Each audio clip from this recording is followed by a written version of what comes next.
Hey, y'all, welcome. So, in the last two videos, I talked about where I feel Nickelodeon went downhill and where Cartoon Network went downhill. So, it only makes sense now to talk about Disney Channel. And to be quite honest, I mean, out of the three networks, really, Disney Channel is the one that I actually have the most what's the word I'm looking for? The most of a connection to, like the longest connection to out of the three, surprisingly. Like I have memories from that network dating back to like the late 2000s, around like about like '07, '08, and to be quite honest, probably '08 since I was on like two for most of '07. But yeah, basically by the time I started watching the network, or by the time I remember watching the network, it was already entering that mode, or it had already entered that mode where it was already very, very like teeny boppy, so to speak, pop centric, obviously where they were trying to like really like milk their stars for all they were worth. You know, Miley Cyrus got big through Hannah Montana. During that time, Demi Lovato was becoming big through Camp Rock, and she also had that one that little short series. She was only like in like the first season of the series called As the Bell Rings. I only seen a bit, but it was pretty okay. And then of course, obviously, Selena Gomez, Wizards of Waverly Place. Obviously, that was probably like that's probably like my favorite show during that era. I don't remember like well, I haven't seen the show that much as of recent, but I do remember liking it back whenever it was actually, on the air. Also, it was like definitely my favorite back then. So yeah, I would say actually, like, to be, I keep using that expression to be quite honest a lot, but really the late 2000s was definitely, and then not even just for Disney Channel, but for the other two networks as well, definitely like a big transition, because I actually did see schedules from Disney Channel back then. Really does kind of suck how they sidelined basically all their cartoons except for Phineas and Ferb, which was like the only cartoon that actually came out during that time, during the late 2000s. I mean, I get making money, but that was just kind of, that wasn't it, in my opinion. Uh, I didn't really like exactly by how like by like '09 it just felt too teeny boppy, how like the shows just really weren't all that great, especially Some with a Chance. I was not a fan of that show.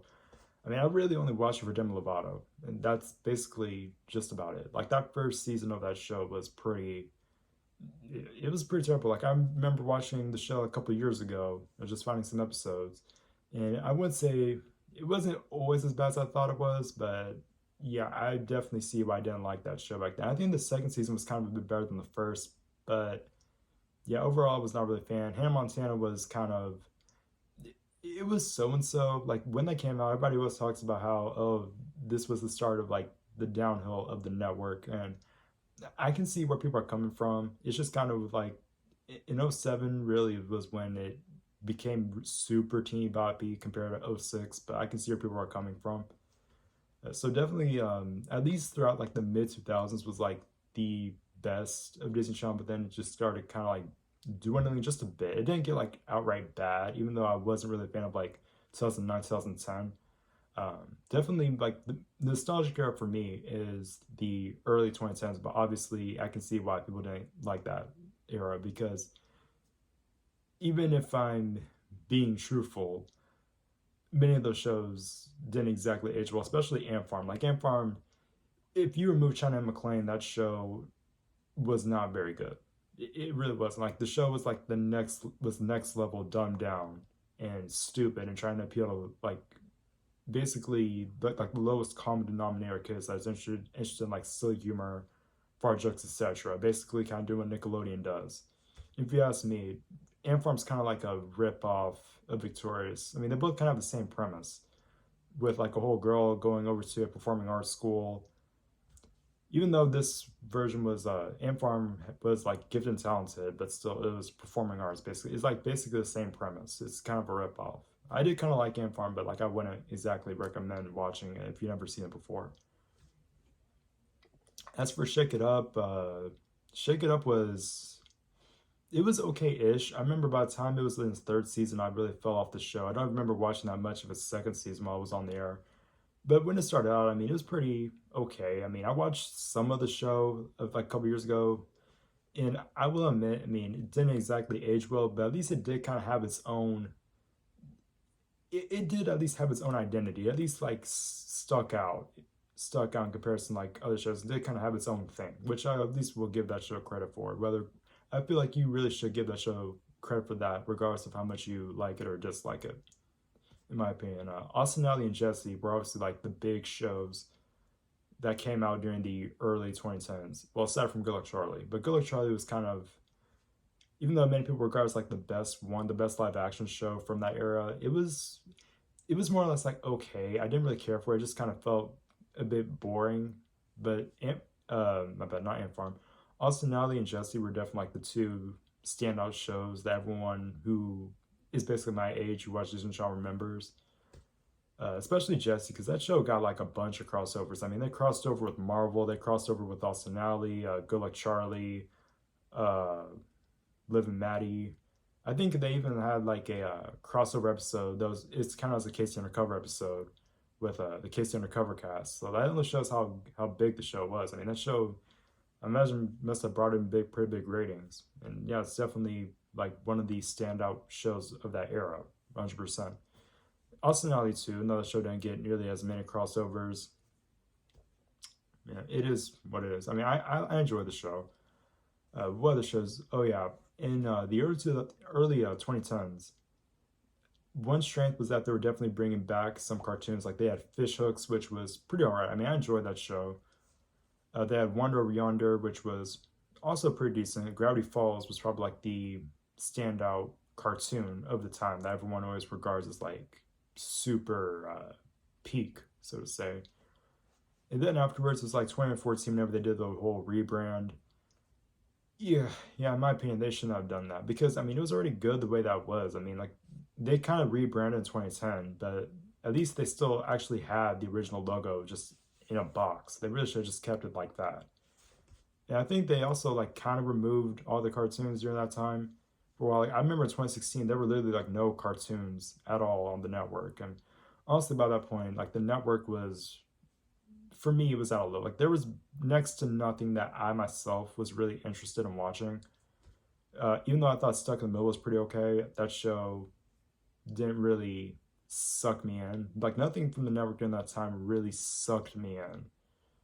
I really thought that like 2017 and 2018 were actually kind of an improvement. Well, not kind of, they were definitely an improvement. Like they had Raven's Home coming out, they had Big City Greens coming out, which is, I imagine, probably still the uh, highest rated show on the network right now because they're always airing it all the time on the network. Yeah, for good reason. It's a pretty good show. If you haven't seen it, you should definitely watch it out. Probably one of the best shows to come out the network in recent years. Um, let's see what else. They had Andy Mack, which was pretty good. They had a, I'm pretty sure it used to be called Tangled the Series, but then they ended up changing the name to Rapunzel's Tangled Adventure. I saw the first season. That show was pretty okay, but then afterwards, the network kind of like screwed with it a little bit, put in like bad time slots to where like I myself can never watch it. So I didn't really watch the second season or the third. And then I think the show ended up getting canceled. They had, I just had on my mind. What was it?